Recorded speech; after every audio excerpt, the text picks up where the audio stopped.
This is the story of a young girl who grew up in a small town. She was beautiful and charming, and all the boys liked her long black hair, big brown eyes.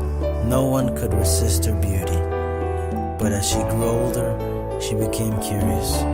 She wanted to taste the big city life. She told her mom that she was going to the city to make it big. With tears in her eyes, the mother begged in vain.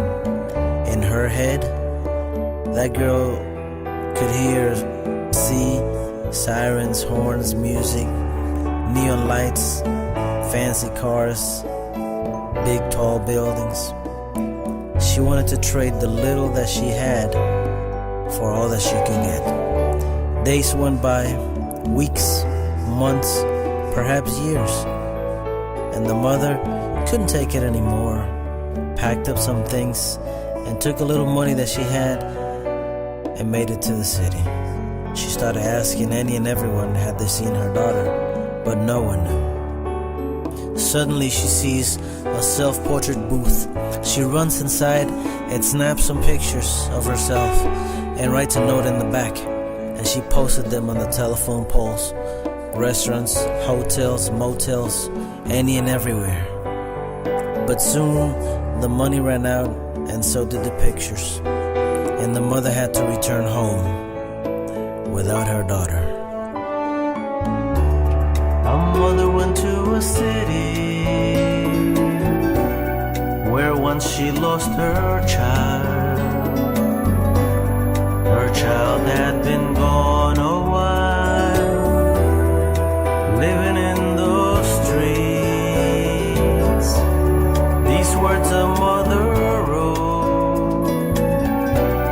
on the back of the photograph.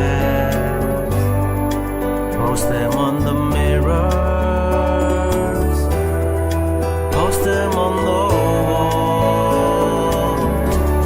Wherever you've been,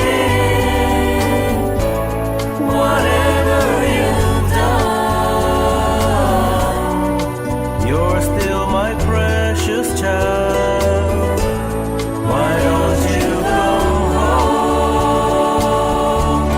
Wherever you've been, whatever you've done, you're still my precious child. Why don't you come home?